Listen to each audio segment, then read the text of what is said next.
Welcome back, Project Wingman pilots. It's your boy Congrexes Prime coming at you with my Project Wingman review.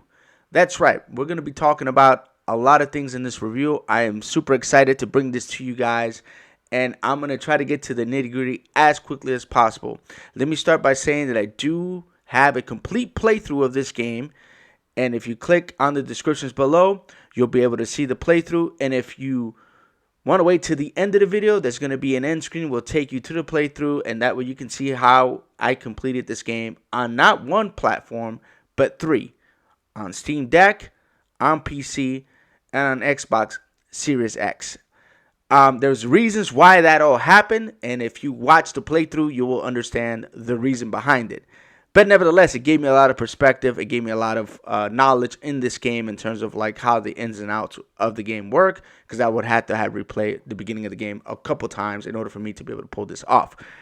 Make a long story short, let's get into the review. This is the good, the bad, and the ugly. Project Wingman is a arcade shooter where you kind of run around in either in third person or first person, however you decide to do it, or even the HUD display, and you fly around in aircraft, sort of like an arcade style shooter, and you run around and shoot stuff and shoot missiles and go through missions, and there's a story that's being played in the background as well. Now, this review is going to be going over the amount of content this game has to offer. And right now, for the price point of $29.99 American, that you can buy this game either on Steam Deck, and I think it's only like $25 or $26 American right now on the Xbox store. If you have Game Pass, it's like a 10% off. That's why it's a little bit cheaper on the Microsoft Store, at least for me.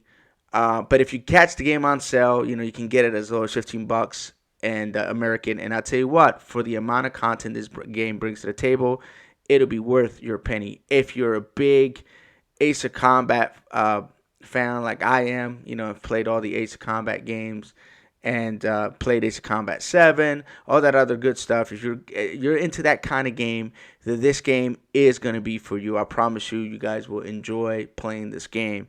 Now, this game is not perfect, right? But in terms of like gameplay, this game plays very good. A lot of fun. Some of the missions are done very well, and some of the missions crank up the difficulty where you have to really, fight some kind of end boss, and it becomes pretty intricate.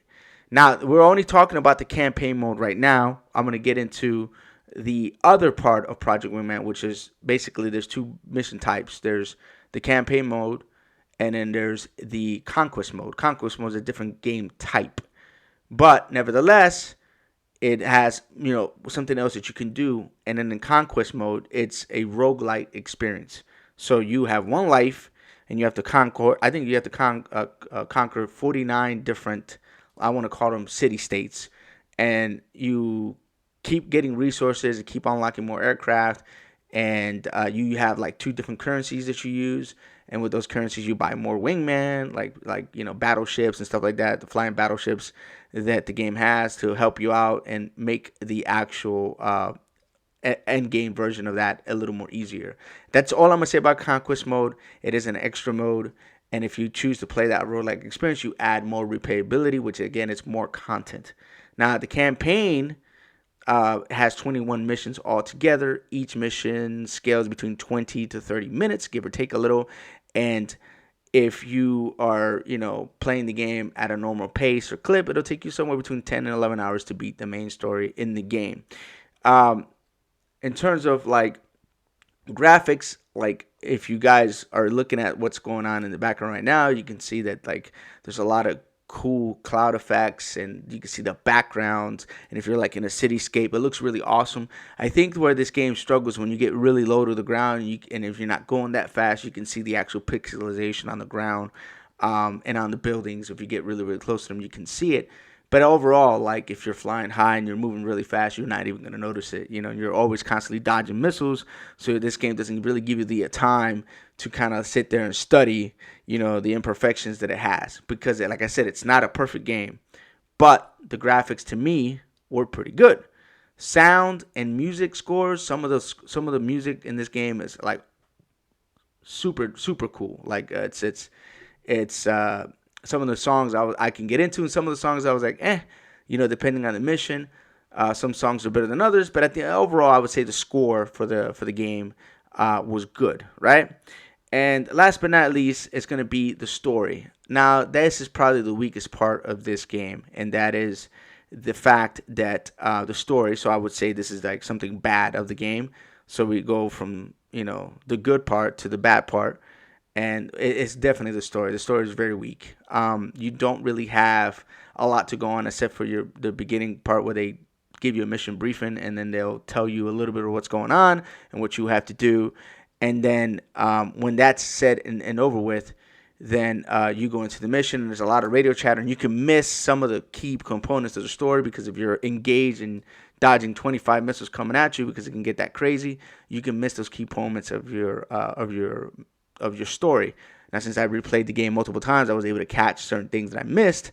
So, I have, kind of a general idea what's going on in the story. But if you play for the first time, you're probably not going to know what's going on. So I think the story, though it was told, and the lack of cutscenes really hurts this game. But this is an indie team. It was very small, and they pretty much had a low budget to play with. So I think with what they had to work with, I think they did a pretty good job. So even though that is a bad thing, that is not as bad as going to be the ugly stuff that I'm going to talk about right now.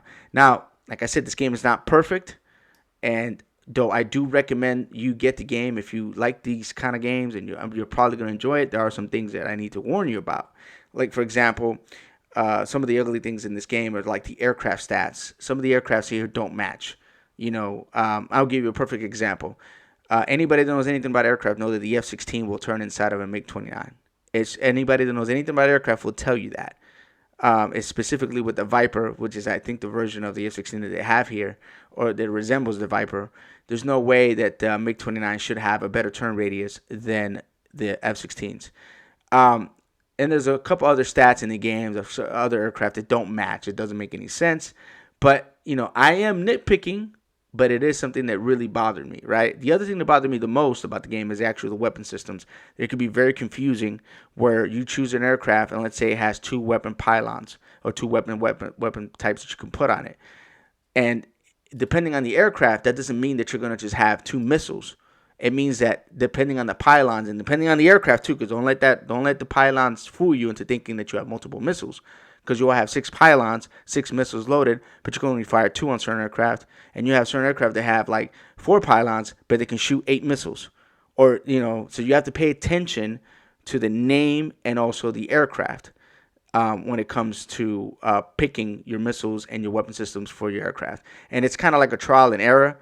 And there's really no good way for you to tell what aircraft is going to be the end-all be-all for you. You know what I mean? When it comes to that. So purchasing aircraft in this game can be a little bit tricky.